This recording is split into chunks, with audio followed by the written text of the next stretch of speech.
우선 딱 받았을 때 네. 어쩌라고. 어쩌라고. 뭐야 너. 어쩌라고. 굳이? 굳이 왜? 어쩌라고? 왜 약간, 이런 축하해가 아니라 우선 어쩌라고 약간 반감이 드는. 근데 그 대상은 보통 보면 이제 연락이 좀 오랫동안 끊겼는데 네. 너무 뜬금없이 이제 연락을 이제 경조사로 할 때.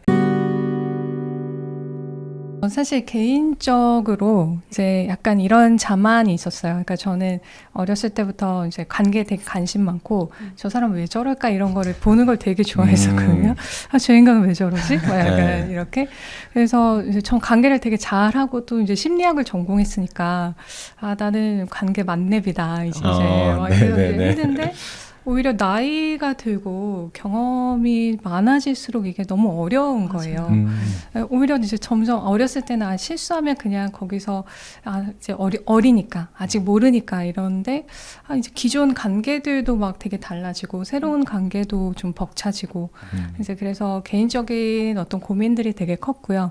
그 다음에 이제 제가 뭐 코칭을 하면서나 아니면 저도 팟캐스트를 좀 오랫동안 이제 운영을 했는데 그 인간관계에 대한 좀 상담을 요청하시는 분들이 엄청나게 많더라고요. 근데 그분들의 고민이 다 비슷비슷한 거예요. 그래서 이거 나만 어려운 거 아니구나. 그러면 많은 사람들이 이렇게 좀 어려워하면 조금 진짜 언니 오빠가 해줄 수 있는 좀 실질적인 어떤 팁이나 노하우 그런 꿀팁 같은 것들을 좀 잘 정리해보면 좋겠다. 그래서 저를 위해서 좀 생각을 하다가 이게 많은 분들하고 공유하면 좋겠다. 네, 그렇게 해서 책을 쓰게 됐습니다. 집대성하신 것 같아요. 네. 관계에 대해서. 그러니까, 상황별로. 책이 꽤 두껍고 맞아요. 처음에 이거 언제 다 읽지 했었어요. 네, 근데 네. 생각보다 술술 너무 잘 넘어가는 거예요. 맞아요. 저희가 이 책을 어떻게 읽었는지 독후감 시간을 한번 갖도록 하겠습니다. 기대되네요. 네. 자, 로사님은 어떻게 읽으셨는지. 네. 그럼에도 불구하고 당신과 잘 지내고 싶어요를 읽으며 사람들이 관계에서 느끼는 심리에 대해 명쾌하게 풀어내는 구성이 매우 인상적이었습니다. 한 챕터 시작이요. 대화나 상황으로 관계에서 오는 심리적 상황을 제시하고요. 그 다음 체크리스트를 통해 나의 심리적 위치를 파악할 수 있게 도와줍니다. 이후엔 대처 방법에 대해서도 친절하게 제시된 구성이에요. 그래서 책이 두께가 있는 편이지만 다양한 사례와 상황을 흥미롭게 공감하며 읽을 수 있었어요. 윤서진 저자님께서 코치로서 많은 분들의 고민과 심리를 상담해왔기에 가능한 내용이었다는 생각을 했고요. 눈치가 너무 빨라서 눈치가 너무 없어서 연애할 때 끌려다녀서 자존감이 낮아서 경조사를 어디까지 챙겨야 할지 늘 혼란스러워서 정말 다양하고 디테일한 고민까지 솔루션을 제시하는 이 책을 여러분에게도 추천하고 싶습니다. 라고 써봤습니다. 네. 네. 구성이 되게 재밌게 돼 있어서 네. 너무 읽기 좋았던 것 같아요. 네, 맞아요. 네. 저는 어떻게 읽었는지. 간만에 소감이네요, 진짜. 누군가와 관계를 맺는다는 것은 쉬운 것 같다가도 참 어렵다는 생각이 든다. 사소한 말 한마디에 좋았던 관계가 틀어지기도 하고 나를 불편하게 하는 상대방을 어떻게 대해야 할지도 모르겠고 서로에 대한 애정은 있으나 경제관이 달라서 다투기도 하고 누군가에 대한 질투심으로 스스로를 좀먹기도 한다. 그래서 한때는 누가 나에게 어떤 상황마다 적절한 가이드를 해줬으면 하고 바랬던 적이 있다.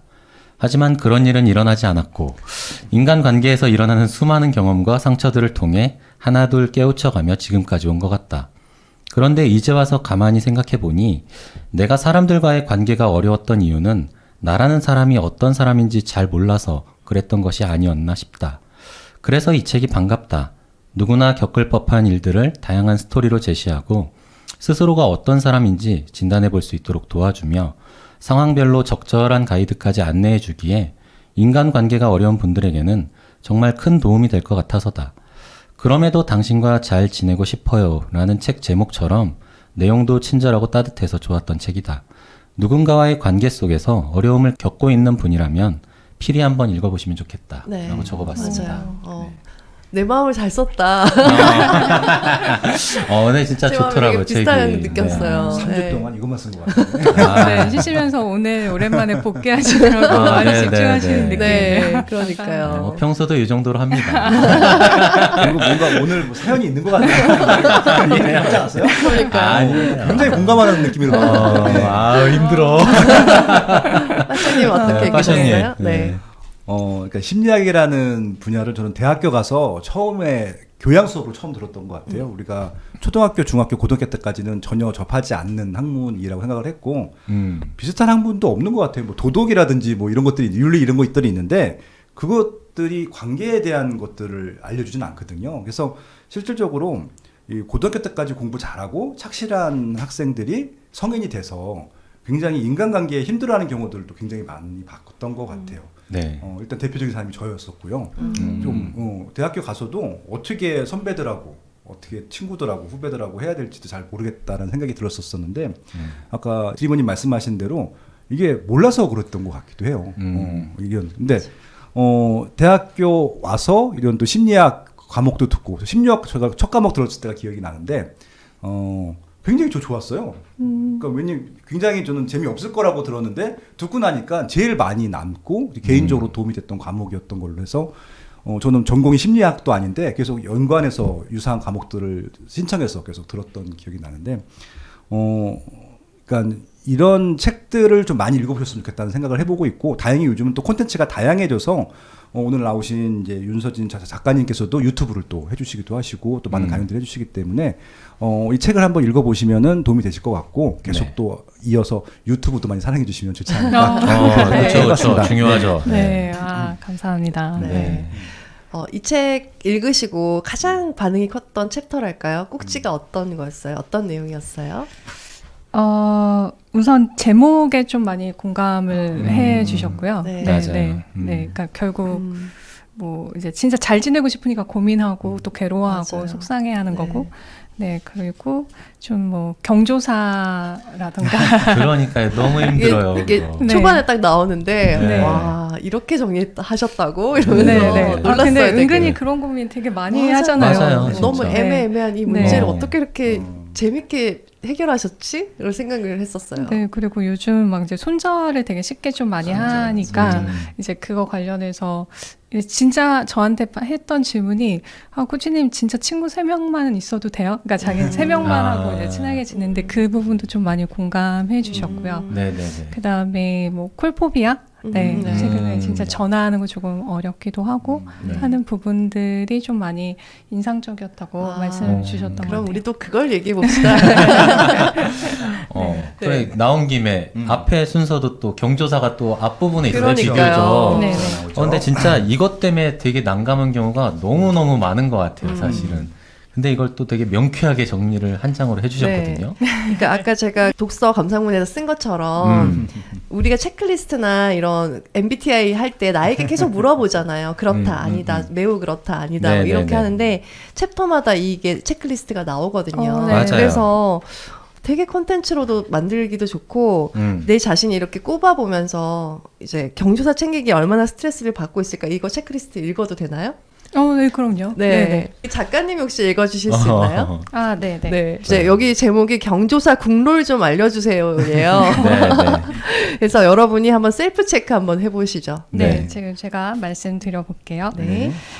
나는 경조사 챙기기에 얼마나 스트레스를 받고 있을까? 네. 네.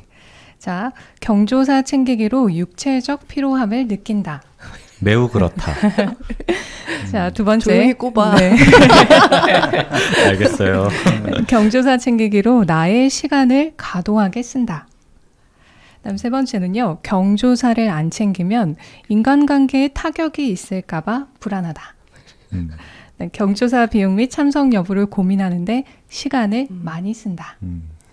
그 다음 능력이나 친분과시를 위해 내가 감당할 수 있는 수준보다 경조사 비용을 과다하게 지출하기도 한다. 경조사 공지가 오면 또 이런 생각이 먼저 든다. 자, 그 다음은요. 경조사를 잘 챙기는 것이 사회생활의 기본이라고 생각한다. 자, 그리고 타인의 경조사 챙기기 문제로 가족이나 뭐 애인, 친구 등과 다툰 적이 있다. 나의 경조사가 많지 않은 경우 좀 손해보는 느낌이 들 때가 있다. 마지막입니다. 경조사 문화가 아예 없어졌으면 좋겠다는 생각을 자주 생각한다. 네. 10개 저는- 문항인데 네. 10개 중에 한 4에서 6개 정도인 것 같아요. 그거밖에 안 돼요? 진짜? 아니 그 약간 진행 단계, 이제 초기 단계, 진행 단계, 만성 단계. 네. 이게 한 개에서 세 개가 스트레스 초기 단계고 4개에서 6개가 스트레스 진행 단계고 네. 7에서 10개가 만성 단계다. 네. 스트레스. 네. 진행에서 만성 정도인 것 같아요, 저는. 아 진짜요? 빠숑이 어때요? 저는 이제 나이대에 따라 다를 것 같긴 한데 그래요, 맞아요. 제 20대를 돌아보면은 10개 다 해당됐던 것 같고 맞아. 이 나이를 먹어가면서 하나씩 체크리스트가 빠지는 것 같아요. 네네. 네. 지금은 빵개 나왔어요. 정말요? 아무 생각이 없어요. 저는 그게. 이제 연락 진짜- 오면은 가고. 네, 예전에 돈 내고. 빠숑님 돈 어디 많이 쓰시냐니까 선물하거나 이런 네. 경조사 챙기시는데 되게 그러시구나. 많이 쓰신다고 돈을. 네. 그러니까 지금은 돈이 많으셔갖고 아무 생각 없이 선물부터 하셔. 그래서 스트레스가 없으신 거야. 이상하다. 네. 제가 느끼기에 빠숑님은 빵게 아닌 것 같은데. 근데 저도 생각해 보면 20대 때는 그렇게 돈이 넉넉하지 않잖아요. 그쵸. 그러니까 친구들 계속 이게 결혼하고. 5만 원, 10만 원도 맞아. 되게 부담스러울 때가 있었어요. 그래서 그때는 너무너무 다 고민이 됐었던 항목 같고 지금은 인간관계가 굉장히 좁아져서 그렇게 고민 그런 안 돼. 이유도 있어요. 예. 그러니까 이게 사회 초년생일수록 이제 직장생활 처음 시작하고 그때 이제 이런 경조사를 그동안은 이제 부모님이나 이런 사람이 대신해서 이제 좀 챙겼었잖아요. 그쵸. 근데 이제 20대부터는 이제 내가 직접 관련된 사람들을 챙겨야 되고 나도 좀 돈을 벌고 그다음에 이게 몰리는 시즌이 아까 말씀하신 대로 나이대에 따라서 결혼 정년기 뭐 그다음에 또 이제 아이를 낳으면 이제 아이를 낳아서 이제 돌 이런 정년기들 그 시즌이 좀 있는 것 같아요. 네. 부모님들 막 돌아가시는 또 이제 네. 또 때가 오고. 겨울에도 그렇죠. 그러니까요. 네. 예. 그런데 동시에 최근에 좀 관계들이 좀 많이 변하고 있잖아요. 쉽게 좀 이전엔 친했는데도 변하기도 하고 네네. 그다음에 나는 결혼을 안 하는 비혼주의일 수도 있고 맞아요. 뭐 이런 것들이 좀 되게 복잡해지니까 네. 이전보다 조금 더 고려해야 될 것들이 많아지는 것 맞아요. 같고 음. 어렵게 느껴지는 것 같아요. 그래서 맞아요. 여기 솔루션을 어떻게 제시해 주셨는지 좀 알려주세요, 코치님. 네. 아, 네. 그래서 저도 이 문제 진짜 고민 많이 했는데 네. 우선 첫 번째는 스트레스를 조금 덜 받는 거는 그냥 이거를 이제 투자의 개념으로 생각하면 좋겠다. 그래서 그래서 이거 보통 기브앤테이크잖아요. 네. 내가 만약에 5만 원을 받았으면 이제 5만 원을 이제 주잖아요. 그래서 경조사비를 장부를 적는 게 그 이유라고 저는 생각을 하거든요. 네. 네. 근데 이제 우선 그런데 어떨 경우는 이전엔 별로 안 친해서 5만 원으로 됐지만 이제는 그게 좀 작게 느껴지거나 할 때는 네. 내가 손해 본다고 생각하는 게 아니라 맞아요. 장기적으로 좀 이 관계를 더 이렇게 지속해서 깊게 가지고 싶다 하면 이제 주식에 투자하듯이 조금 더 과감하게 이제 신뢰의 어떤 계좌에 투자한다라고 좀 보면 이게 내가 뭔가 손해 보는 느낌이 조금 덜 할 것 같고요. 네. 그다음에 두 번째는 이거는 그냥 제가 가이드로 제시를 드렸는데 이거 너무 사람의 좋았어요, 네. 이거. 이게 이런 걸 진짜 힘든 원해요, 일이거든요. 사람들이. 이게 맞아요. 네. 이게 정말 힘든 일이에요. 이게. 이런 걸 원해. 이런 페이지 거. 36페이지. 네. 명확한 걸 원합니다. 이거 네. 한 페이지 때문에 이 책을 샀다고 하시는 분들 나올 것 같아요. 생각에는. 진짜 네. 진짜. 요거는 코팅해 놓으셨다가 네. 산 사람들만 비밀번호 해서 풀 수 있게 해놨어요. 네, 맞아요. 네. 그래서 아예 책정 금액을 내가 네. 정해놓는 거죠. 코치님 진짜. 네, 네. 근데 그때 이제 뭐 대상별로도 그렇고, 그 다음에 딱 경조사 문자나 어떤 뭐 메시지나 뭐 연락을 받았을 때 그냥 솔직한 그 첫인상, 네. 그리고 그때 든 속마음까지 조금 파악을 해서 이제 책정 비용을 만들면 이게 항상 이번엔 얼마지 이게 아니라 그냥 이 표를 보면 맞아. 네. 자, 이런 기준에 의해서 5만 원, 뭐 10만 원 이런 식으로 나의 기준을 나의 사정에 맞게 좀 세워놓으면 그 에너지가 좀 덜 들 것 같아요. 고민하고 스트레스 받고 맞아요. 또 이런 것들. 그래서 한번 제시를 해봤는데 되게 흥미롭게 봐주셨다니까 너무 네. 보람된데요. 일단 36페이지에 빵원도 있어. 네. 빵원. 네, 빵원 이런 있죠. 사람한테는 할 필요가 없다. 저는 이 빵원 부분이 제일 마음에 들었어요. 네. 자, 저희가 다 말씀드리긴 좀 그렇고 그러니까. 빵원하고 한 5만 원 많이 하니까 빵원하고 5만 원만 네, 네. 좀 가이드를 좀 드려보면 좋을 네. 것 같아요. 코치님 어떻게 해야 됩니까? 빵원인 경우는 어떤 케이스입니까? 우선 딱 받았을 때 네. 어쩌라고. 어쩌라고. 뭐야 너? 어쩌라고. 굳이?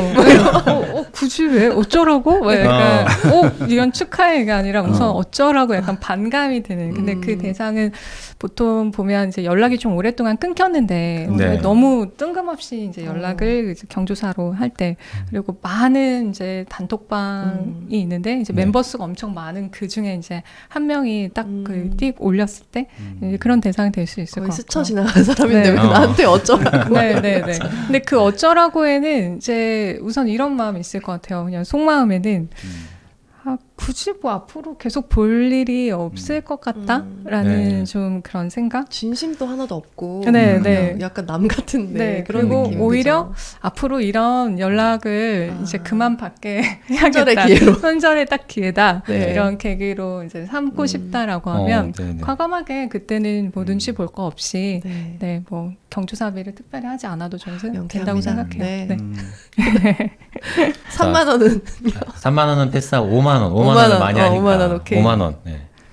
5만 원 같은 경우는 딱 받았을 때 우선 이제 좀 유심히 보게 되고 그다음에 내 일정을 한번 좀 체크해서 시간 되면 그래도 가야지라는 마음, 그래서 시간을 막 어떻게든 내려는 마음과 일정이 있는데 이렇게 좀 여기 왜 이렇게 먼 데서 하는 거야? 네, 뭐 약간 그러니까, 어디야, 안 가기에는 조금 부담되고 그렇지만 시간이 되면 그래도 가줘야지라는 좀 생각이 드는 경우. 그래서 흔히들 이제 뭐 동기 모임, 그다음에 뭐 학교 선후배, 그다음에 좀 회사에서 좀 그래도 같이 일하는 동료들이 네. 되는 것 같아요. 그래서 최소한의 좀 예의나 성의를 보이고 싶다. 네. 저는 그게 5만 원 정도라고 우선 생각을 그래서 해요. 네. 여기서 이제 영원 3만 원, 5만 원, 10만 원, 20만 원, 30만 원 이상까지 네. 표로 만들어 놓으셨어요. 코치님 얼마나 명쾌하신 분인지 여러분 네. 진짜 아실 수 있을 것 같고요. 네. 저 근데 네. 되게 난감한 경우가 한 번 있었는데 뭐예요? 이걸 좀 여쭤보고 싶어요. 이거는 도대체 얼마짜린가? 다 같이 풀어보도록 저희 하예요. 한번, 네. 그러니까 이게 이런 경우가 있어요. 되게 친한 사람인데 도대체 이 친한 사람의 그 상을 당했을 때 어느 관계까지 내가 챙겨야 될지가 고민될 때가 있거든요. 예를 들면 한 번은 이런 문자를 받았어요. 증조부께서 돌아가셨어요. 그러니까. 그냥 할아버지도 아니고 증조부께서 돌아가셨는데 여기까지 내가 챙겨야 되는 거. 조상님까지. 그런 생각이 좀 들어요. 저도 아무리 친한 사람도 내가 그 관계의 어느 선까지를 좀 챙기는 게 맞는가 고민될 때가 있거든요. 이런 질문에는 혹시 이런 고민하시는 분들은 어떻게 답을 주시면 좋을까요? 저는 그냥 갑자기 든 생각은 대상별로도 또 정할 수 있을 것 같아요. 그러니까 네. 예를 들어서 뭐 부모님 상이라던가 네. 그다음에 이제 조부모님 상 그다음에 네. 뭐 해서 그냥 근데 좀 지금 찝찝하신 거잖아요. 네. 그냥 애써 나한테 연락을 줬는데 네네. 친한데 좀 무시하기는 좀 그쵸. 그렇고 하면 그거는 정말 이제 좀 부담이 없은 정도? 그러니까 원래 보통에는 뭐 한 10만 원, 뭐 20만 원을 하는 이제 네네네. 상황이었다면 그냥 그 정도의 그냥 최소한의 예의를 보내고 근데 전 가장 중요한 건 특히 그 조사에서는 네. 그 슬픔을 왜 챙기는 게 더 중요하다라고 얘기하잖아요. 맞아요. 네. 그렇군요. 그래서 결혼식은 안 가도 장례식은 꼭 가라고 어렸을 때부터 저도 어른들이 네. 그런 말씀 항상 많이 들었거든요. 네. 그래서 그때 최소한의 마음을 뭐 음. 표현하시는 게 좋지 않을까. 그리고 네. 이제 좀 적은 이제 금액 하시고 네. 그 다음에 뭐 연락하셔서 뭐 밥을 한번 같이 드신다던가 네. 뭐 이런 식으로 하면 좀 그래도 찝찝한 마음이 좀 없어지지 않을까. 그러게. 네. 찝찝하진 않을 것 같아요. 네, 근데 네. 저는 진짜 예전에도 무슨 관계에 대한 책 읽을 때 이제 내가 5만 원 넣었는데 너가 3만 원 넣었어? 막 이러면서 그죠. 그걸로 괜히 되게 마음 상해가지고 그러니까. 사실 뭐 밥 먹을 때 2만 원 더 쓰고 덜 쓰고 상관없는데 그럴 때는 그 금액이 되게 크게 다가오면서 신경을 많이 쓰더라고요. 제가 결혼했을 때 제 괴짜 친구가 있는데 3만 5천 원을 넣은 거예요. 3만 5천 원은 또 뭐야? 근데 나는 그 친구 아직 결혼을 할지 안 할지 모르는데 그 친구 결혼하면 저는 30만 원 이상 줄 수 있는. 아 그래요. 네. 친한데. 이렇게 현명하시다는 생각이 든 게 이 책 안에서 음. 아까 투자라는 걸 생각해라고 하신 게 전 되게 너무 좋은 조언이라는 생각이 들더라고요. 계속 맞아요. 너 3만 원, 나 5만 원, 막 이렇게 생각하지 말고 네. 그 우리 관계에 투자, 내가 좋아하는 만큼 그 생각이 되게 이렇게 좀 책 전반이 현명한 조언들이 되게 많아서 좋았어요. 네, 감사합니다. 네. 네. 네. 이거 또 아니 전 제 얘기만 하면 좀 그러니까 또 웃긴 사례가 또 있었는데 얘기해 주세요. 그 운만 띄워보면 이분이 결혼을 하셨어요. 어. 그래서 축의금을 냈단 말이에요. 친한 선배인데 네네. 이혼을 했어요. 근데 어느 날 갑자기 재혼한다고 또 연락이 왔어. 맞아. 그리고 이건 또 또 해야 돼 돌잔치하고 말아야 돼. 또 돌잔치하고 막 이게 난감하더라고. 계속해 계속. 이런. 하여튼 이런 사례들도 좀 있었고. 네, 저는 이제 제 친구가 3번 했어요. 근데 뭐 점점 더 많이 냈어요. 뭐 친구니까 뭐 어쩔 수 없지 뭐. 네, 근데 또 이제 20년에 걸쳐서 3번 했으니까 물가가 올라갔잖아요. 뭐 어쩔 수 없지 못하겠어. 그래서 TV에서 봤는데 어떤 회사에서는 저는 비혼하겠습니다라고 얘기를 하면 비혼 장려금, 그러니까 비혼 축하금을 주신다고 하더라고요. 그리고 애완동물 키울 때 그런 약간 자식 키우는 것처럼 지원금도 나오고 그런 회사도 있더라고요. 네. 그런 식으로 좀 결혼하지 않고 아이도 낳지 않는 분들도 좀 챙겨줬으면 좋겠어요. 좀 중요하죠. 네. 아니, 이전 회사에 결혼식을 하면은 관객에게 수다하게서 이런 제가 이 그러니까. 문제가 정말 많아, 우리가 할 케이스가. 얘기가 그러니까요. 아니, 결혼식을 하면 100만 원을 주는데 두 번째 하면 50만 원을 주고 세 번째 하면 안 주는 걸로 명문화가 되어 있었어. 그러니까 현명하네. 너무 웃긴 게 뭐냐면은 그 회사 와서 시작하는 거라서 그 회사 와서가 재혼이면은 초혼으로 봐주는 거예요. 뭔 얘기인 줄 알죠? 되게 디테일하다. 아무튼 참 재밌는 사례가 되게 많은 것 같아요. 네. 이거 얘기에서는. 그래서 진짜 딱 문자 오면 보고 뭐 이렇게 청첩장 오면 엄청 고민이 항상 되더라고요. 맞아, 이게 진짜. 굉장히 큰 문제예요. 그러니까요. 작은데도 큰 문제예요. 그리고 그거 같아요. 요즘에 코로나여가지고 굉장히 소수를 모실 수밖에 없을 때 너무 섭섭한 사람들이 생길 수 있고 그런 네. 문제도 되게 큰 것 같아요. 저는 한 분이 저한테 너무 삐져가지고 어이구, 결혼 때 초대 안 해가지고 그때 관계가 저는 그런 의도가 없었는데 맞아요. 저도 그때 그분이랑 이제 멀어졌어요. 그 계기로. 아이고. 그게 되게 속상하더라고요. 근데 이번 요즘 코로나 때문에 결혼식 하는 분들도 진짜 고민이 많으실 것 같아요. 네. 그러니까 경조사라는 게 관계를 정리하는 것도 있고 또 때로는 확장을 하기도 하니까 네. 나는 생각보다 이렇게 안 친했는데 이렇게 뭐 많이 그리고 이렇게 뭐 축하해준다고? 이렇게 축하해준다고 아니면 이렇게 멀리까지 왜 그런 건 되게 고맙잖아요. 그렇죠. 그러니까 맞아요. 그거는 기꺼이 관계에 이제 상대가 내 기대보다 투자해주고 이제 그러면 이제 또 관계가 좀 바뀌는 것 같거든요. 그래서 이 경조사라는 거에 그 돈의 그러니까 관계 사이에서 이제 돈이지만 되게 오묘한 것들이 많이 왔다 갔다 하는 것 같아가지고 네. 네. 이 문제는 아마 계속해서 우리가 좀 고민이 되는 네. 부분 같아요. 그럼 우리 다음 얘기를 선긋기로 한번 네네. 어느 좀 정도 자연스러울 것 같아요. 네, 네. 선긋기. 네. 그렇죠. 네. 그것도 되게 네. 중요한 문제인 것 같아요.